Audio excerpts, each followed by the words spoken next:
నమస్కారం టాప్ తెలుగు మీడియాకి స్వాగతం. హెడ్లైన్ చూద్దాం.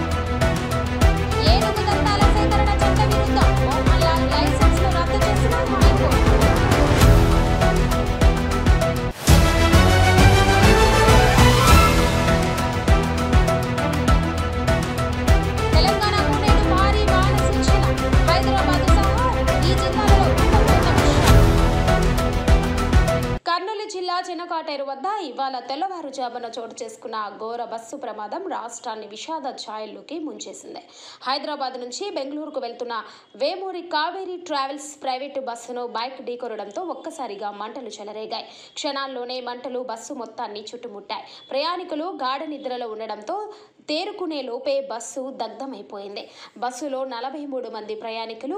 డిఐజీ కోయ ప్రవీణ్ వివరాల ప్రకారం బస్సులో మొత్తం 43 మంది ఉన్నారు. అందులో 41 మంది ప్రయాణికులు, 2 డ్రైవర్లు, 41 మంది ప్రయాణికుల్లో 39 మంది పెద్దలు, 2 చిన్నపిల్లలు ఉన్నారు. వీరిలో 10 మంది మహిళలు. ఇప్పటి వరకు బస్సులో నుంచి 19 మంది మృతదేహాలు ఫోరెన్సిక్ బృందం వెలికితీసింది. వీరి గుర్తింపు ప్రక్రియ కొనసాగుతుందని చెప్పారు. సురక్షితంగా ఉన్న 19 మందిని గుర్తించామని, వీరిలో పలువురు ఆసుపత్రిలో చికిత్స పొందుతున్నారని తెలిపారు. హైదరాబాద్ నుంచి రాత్రి 10:30 బయలుదేరిన బస్సు తెల్లవారుజామున 3:30 ప్రాంతంలో చినకాటేరు సమీపంలో బైక్ ఢీకొట్టింది. బైక్ పూర్తిగా బస్సు క్రిందకు వెళ్లిపోయిందని కర్నూలు కలెక్టర్ సిరి తెలిపారు. ఢీకొట్టిన వెంటనే మంటలు చెలరేగి క్రమంగా బస్సు మొత్తాన్ని వ్యాపించాయి. డీజిల్ ట్యాంక్ దెబ్బతినకపోయినా ముందు భాగంలో మంటలు చెలరేగినట్లు డిఐజీ తెలిపారు. బస్సును ఢీకొన్న పల్సర్ బైకు కర్నూలు ప్రజానగర్కు చెందిన శంకర్ది అని ఆయన అక్కడికక్కడే మృతి చెందినట్లు వెల్లడించారు. బైక్ ఢీకొట్టిన తర్వాత బస్సు దాదాపు 300 మీటర్లు లాక్కెళ్లినట్లు తెలిపారు.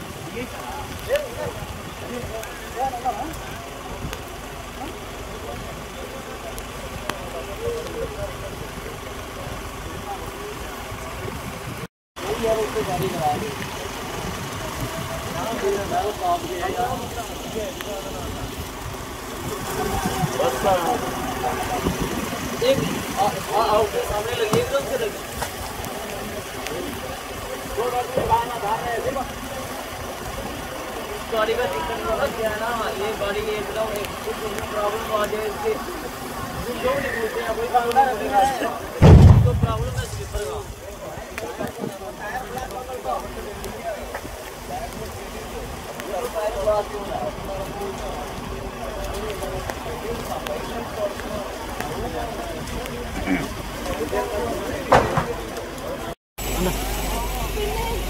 ఫైర్ యాక్సిడెంట్ అయితే సందర్భం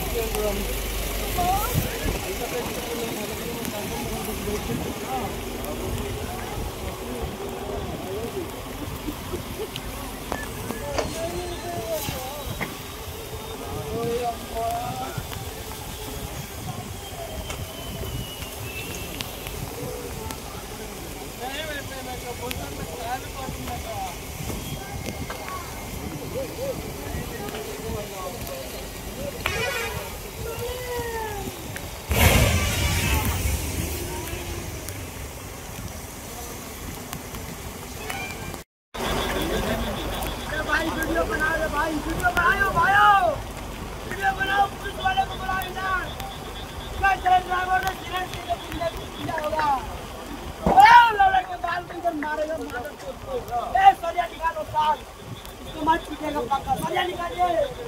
हम लोग का ये जान लेने वाला तो पक्का ये जान लो इसको पता था कि नहीं आप ले लो गाड़ी नहीं चलेगा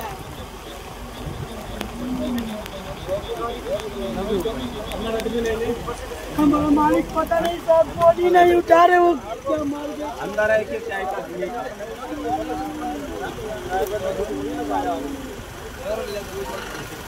कंडक्टर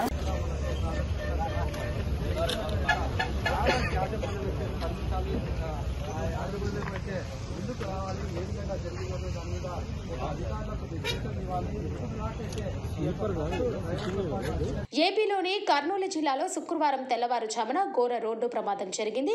ఓ ప్రైవేటు ఓల్వో బస్సులో మంటలు చెలరేగి 20 మంది ప్రయాణికులు సజీవ దహనమయ్యారు. ఈ విషాద ఘటనపై ప్రధాని నరేంద్ర మోదీ తీవ్ర దిగ్భ్రాంతి వ్యక్తం చేయడంతో పాటు మృతుల కుటుంబాలకు పరిహారం ప్రకటించారు. సుమారు 40 మంది ప్రయాణికులతో హైదరాబాద్ నుంచి బెంగళూరు వెళ్తున్న ఓల్వో బస్సు కర్నూలు జిల్లా కల్లూరు మండలం ఉల్లిదండకొండ సమీపంలో ఒక ద్విచక్ర వాహనాన్ని ఢీకొట్టింది. ఈ ప్రమాదం జరిగిన వెంటనే బస్సులో పెద్ద ఎత్తున మంటలు చెలరేగాయి. క్షణాల్లోనే మంటలు బస్సు మొత్తాన్ని చుట్టుముట్టడంతో ప్రయాణికులు ఆహాకారాలు చేశారు. ఈ దుర్ఘటనలో 20 మంది అగ్నికి ఆహుతయ్యారు. అప్రమత్తమైన సుమారు 19 మంది ప్రయాణికులు బస్సు అత్యవసర ద్వారం పగలగొట్టుకుని బయటపడడంతో స్వల్ప గాయాలతో ప్రాణాలతో బయటపడ్డారు. ఈ దుర్ఘటనపై ప్రధాని మోదీ తీవ్ర విచారం వ్యక్తం చేశారు. కర్నూలు జిల్లాలో జరిగిన ప్రమాదంలో ప్రాణ నష్టం జరగడం అత్యంత బాధాకరం. ఈ కష్ట సమయంలో బాధితుల కుటుంబాలకు నా ప్రగాఢ సానుభూతి తెలియజేస్తున్నాను అని ప్రధాని కార్యాలయం ఎక్స్ వేదికగా పేర్కొన్నారు. ప్రధానమంత్రి జాతీయ సహాయ నిధి నుంచి మృతుల కుటుంబాలకు 2 లక్షల చొప్పున, గాయపడిన వారికి 50,000 చొప్పున ఎక్స్గ్రేషియా ప్రకటించారు.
हम लोग का ये जान लेने वाला तो पक्का ये जान लो इसको पता था कि नहीं आप ले लो गाड़ी नहीं चलेगा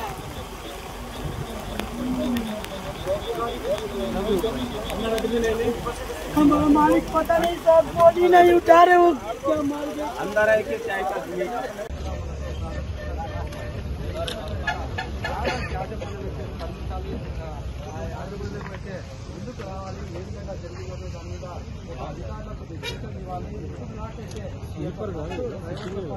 మలయాళ సూపర్ స్టార్ మోహన్ లాల్ కు కేరళ ప్రభుత్వానికి హైకోర్టులో గట్టి ఎదురు దెబ్బ తగిలింది.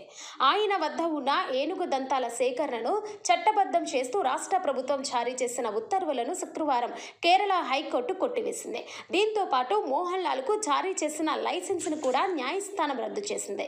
చట్టపరమైన నిబంధనలను అనుసరించి ఈ వ్యవహారంపై కొత్తగా నోటిఫికేషన్ జారీ చేయాలని ప్రభుత్వాన్ని హైకోర్టు ఆదేశించింది. 2015లో ప్రభుత్వం ఇచ్చిన ఉత్తర్వుల్లో విధానపరమైన లోపాలు ఉన్నాయని, దానిని అధికారిక గెజెట్లో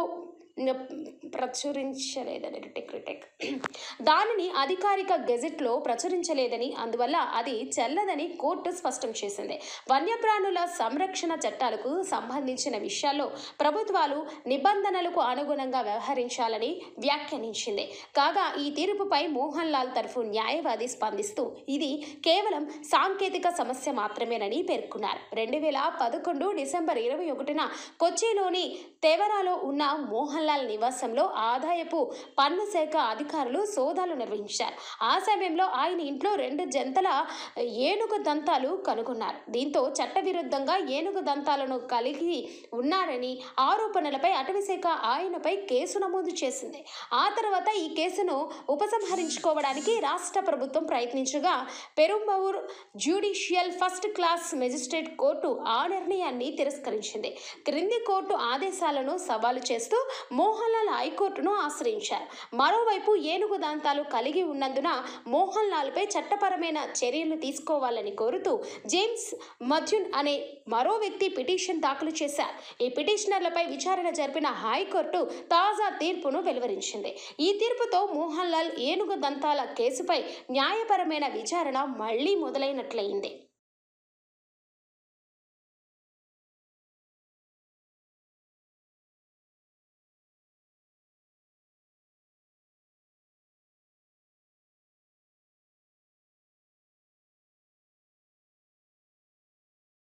కర్నూలు జిల్లాలో ప్రమాదానికి గురైన వి కావేరీ ట్రావెల్స్ బస్సు ఘోర విషాదాన్ని మిగిల్చింది. డోర్ తెరవకుండా డ్రైవర్ పారిపోవడం, బైక్ను ఢీకొట్టిన ఆగకపోవడం 20 మంది ప్రాణాలు సజీవ సమాధి అయ్యాయి. ఈ ప్రమాద ఘటనపై యుఏఈ పర్యటన ఉన్న ఏపీ సీఎం చంద్రబాబు నాయుడు అధికారులు సంబంధిత శాఖ మంత్రితో వీడియో కాన్ఫరెన్స్ ద్వారా మాట్లాడారు. ఇతర రాష్ట్రాల రవాణా శాఖ మంత్రులు అధికారులతో సమగ్ర విచారణకు ఆదేశించారు. మృతుల వివరాలను తెలుసుకొని వారి కుటుంబాలకు వెంటనే సహాయం అందించాలని మంత్రి రాంప్రసాద్ రెడ్డి అధికారులను ఆదేశించారు. అలాగే రాష్ట్రంలో ఉన్న ప్రైవేటు బస్సులపై ఫిట్నెస్, సేఫ్టీ పర్మిట్లపై తనిఖీలు నిర్వహించాలని ఆదేశాలు జారీ చేశారు. అన్ని జిల్లాలలోనూ ట్రావెల్స్ బస్సుల్లో తనిఖీలు చేపట్టాలని సూచించారు.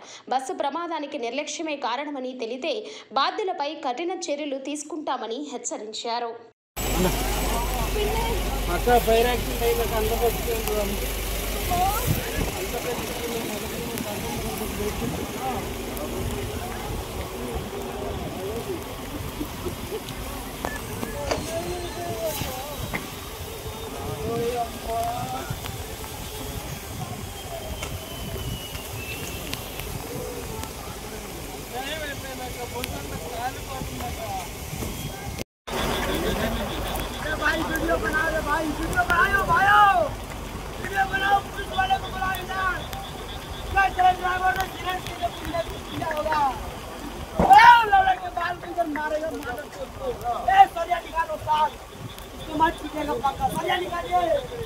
हम लोग का ये जान लेने वाला तो पापा ये जान ले इसको पता था कि नहीं आप लेने वाला गाड़ी नहीं चलेगा।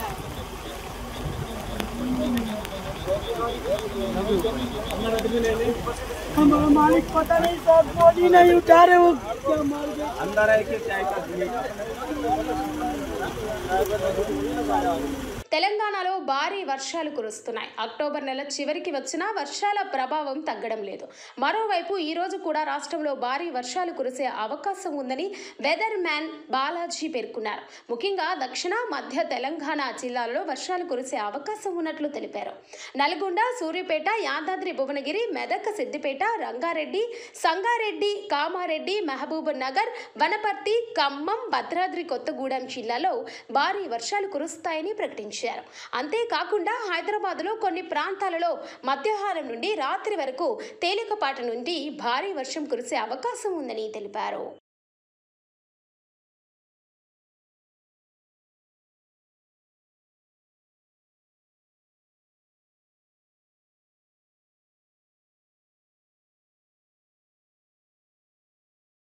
సిద్దిపేట జిల్లా గౌరారం గ్రామంలో ఉన్న కావేరీ విశ్వవిద్యాలయంలో ఈరోజు ఒక ముఖ్యమైన కార్యక్రమం జరిగింది. తెలంగాణ రాష్ట్ర గవర్నర్ శ్రీ జిష్ణుదేవ్ వర్మ గారు ముఖ్య అతిథిగా హాజరై నూతనంగా ఏర్పాటు చేసిన సమీకృత పరిశోధన కేంద్రాన్ని లాంఛనంగా ప్రారంభించారు. పరిశోధన కేంద్రాన్ని ప్రారంభించిన అనంతరం గవర్నర్ జిష్ణుదేవ్ వర్మ గారు వివిధ విభాగాలను ఆసక్తిగా పరిశీలించారు. ఈ కేంద్రాల పనితీరు గురించి, అవి వ్యవసాయ రంగానికి అందించబోయే సేవలను గురించి గురించి విశ్వవిద్యాలయ అధికారులను అడిగి తెలుసుకున్నారు. ఈ పరిశోధన కేంద్రం ద్వారా స్థానిక రైతులకు, విద్యార్థులకు, పరిశోధకులకు అపారమైన ప్రయోజనం చేకూరుతుందని గవర్నర్ ఆశాభావం వ్యక్తం చేశారు. ఆధునిక వ్యవసాయ పద్ధతులు, పరిశోధనల ద్వారా తెలంగాణ వ్యవసాయ రంగం మరింత వృద్ధి చెందుతుందని ఆయన అన్నారు.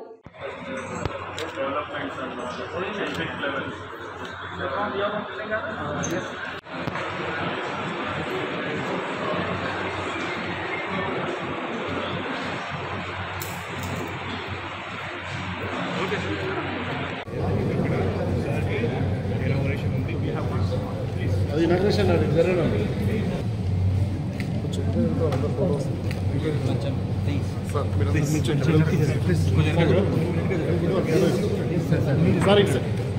సార్ సార్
ఏ వేళలోనైనా శాంతి భద్రతల పరిరక్షణకే మేమున్నామని భరోసా కల్పించేందుకే కార్డన్ సెర్చ్ నిర్వహిస్తున్నట్లు డీఎస్పీ శ్రీనివాస్ తెలిపారు. వికారాబాద్ జిల్లా పరిగి పురపాలక పరిధిలోని ఎర్రగడ్డపల్లి సుల్తాన్ నగర్ కాలనీలో ఎస్పీ నారాయణ రెడ్డి ఆదేశాల మేరకు డీఎస్పీ ఆధ్వర్యంలో పోలీసులు కార్డన్ సెర్చ్ నిర్వహించారు.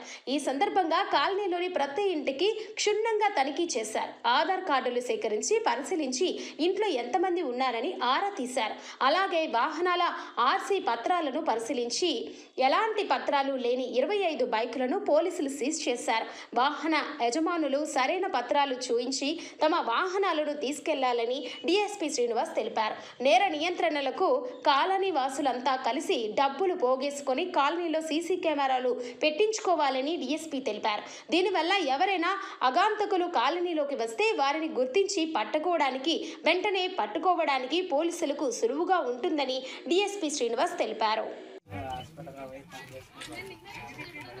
పిల్లలను పని చేసుకుంటున్నా ఇక పని చేసుకుంటూ ఉన్నాయి.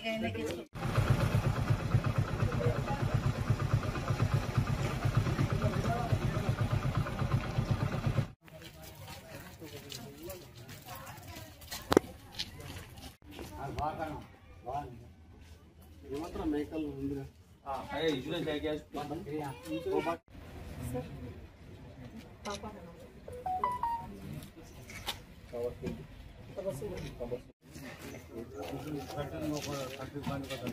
ఎన్ని ఉంటారు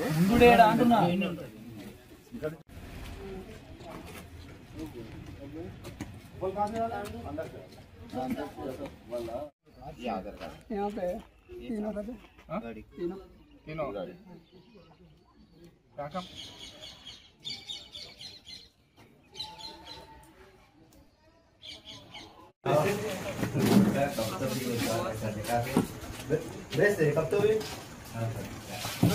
पार्टी के साथ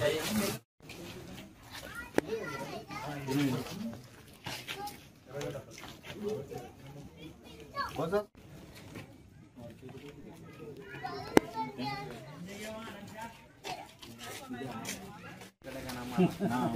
काम कर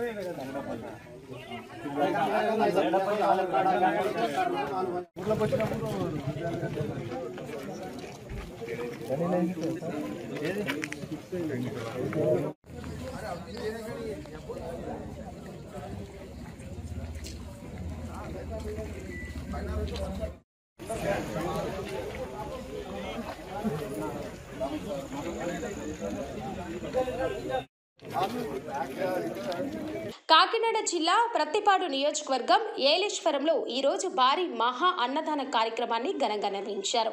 యూవీఆర్ సంస్థల మేనేజింగ్ డైరెక్టర్ ఉమ్మడి వెంకట్రావు ఆధ్వర్యంలో ఆర్టీసీ కాంప్లెక్స్ ప్రాంగణంలోని శ్రీ కనకదుర్గమ్మ గుడి వద్ద ఈ పుణ్య కార్యాన్ని చేపట్టారు. దేవి నవరాత్రులు దుర్గా గుడి వద్ద ఘనంగా నిర్వహించిన అనంతరం ఈ మహా అన్నదానం చేపట్టారు. ముఖ్యంగా కార్తీక మాస విశిష్టతను పాటిస్తూ నిష్ఠ నియమాలతో ఉన్న దీక్షా భక్తులకు ప్రత్యేక ఏర్పాట్లు చేశారు. ఇందులో అయ్యప్ప స్వాములు, శివమాల భక్తులు, భవానీ భక్తులు, సత్యదేవుని దీక్షా భక్తులు భక్తి నియమాలు పాటించి అన్న ప్రసాదం స్వీకరించారు. యూవీఆర్ సంస్థ ఈ పుణ్యకార్యాన్ని అత్యంత శ్రద్ధతో నిర్వహించింది. ఈ కార్యక్రమంలో బీజేపీ జిల్లా మాజీ అధ్యక్షుడు చిలుకూరి రామ్ కుమార్, బీజేపీ జిల్లా మాజీ వైస్ ప్రెసిడెంట్ ఉమ్మడి వెంకట్రావు, నగర పంచాయతీ చైర్పర్సన్ అలమండ సత్యవతి, చలమయ్య, కౌన్సిలర్లు బోదిరెడ్డి గోపి, ముది నారాయణ స్వామి, బదిరెడ్డి గోవిందు తదితరులు పాల్గొన్నారు. పార్టీలకు అతీతంగా యూవీఆర్ అభిమానులు మరియు స్థానిక నాయకులు పెద్ద సంఖ్యలో తరలివచ్చారు.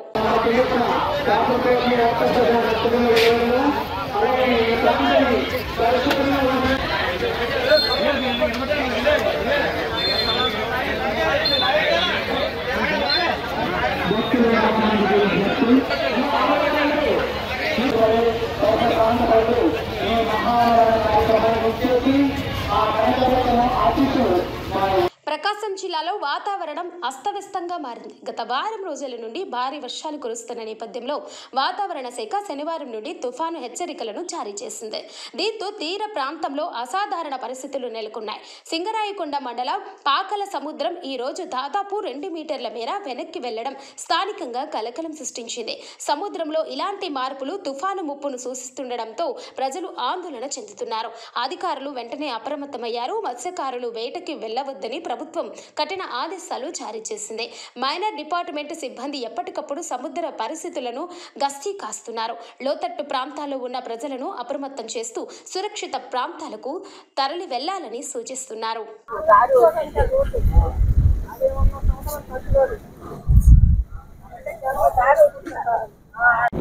హాయ్, నమస్తే, వెల్కమ్ టు ట్రూత్ న్యూస్.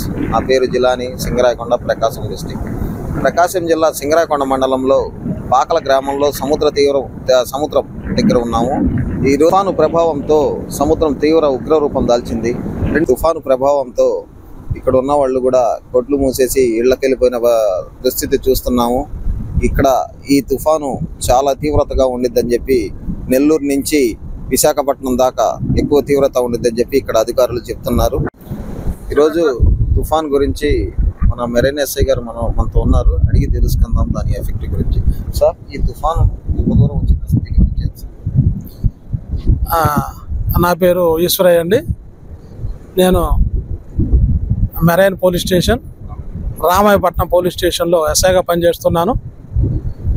మరి ఈరోజు ఈ సైక్లోన్ ప్రభావం వలన మా సిఐ గారు శ్రీ శివనారాయణ గారు రామాయపట్నం నుంచి పాకల వరకు మా స్టాఫ్ అందరినీ బందోబస్తు చేసుకొని ఎవరిని కూడా ఈ తుఫాను సందర్భంగా మత్స్యకారులు కానీ ఇతరులు కానీ సముద్రం యొక్క పరిస్థితిని బట్టి లోపలికి ఎవరిని వెళ్ళొద్దని చెప్పడము, అలాగే వాళ్ళు ఈ సముద్రంలోకి దిగితే ప్రాణాపాయాలు జరిగే పరిస్థితి కాబట్టి వాళ్ళకి తెలియపరుస్తూ మత్స్యకారులు చేపల వేటకు కూడా వెళ్ళొద్దని చెప్పి తెలియపరిచారు. మేము ఇక్కడుండి మత్స్యకారులను ఆ చేప వేటకు కూడా వెళ్లకుండా అందరికీ తెలియపరిచాము. ఆఫీసులో కూడా చెప్పున్నారు. అంతేకాకుండా ఈ తుఫాను ప్రభావంగా ఏపీ రాష్ట్ర assembly deputy speaker Raghuram Krishnaraju శుక్రవారం ఉదయం వేకువజామున శ్రీ వెంకటేశ్వర స్వామివారి అభిషేక సేవలోని స్వామివారిని దర్శించుకున్నారు. దర్శనానంతరం ఆయనకు ఆలయ రంగనాయకుల మండపంలో వేద పండితులు వేద ఆశీర్వచనం చేయగా ఆలయ అధికారులు స్వామివారి శేష వస్త్రంతో సత్కరించి తీర్థ ప్రసాదాలను అందజేశారు.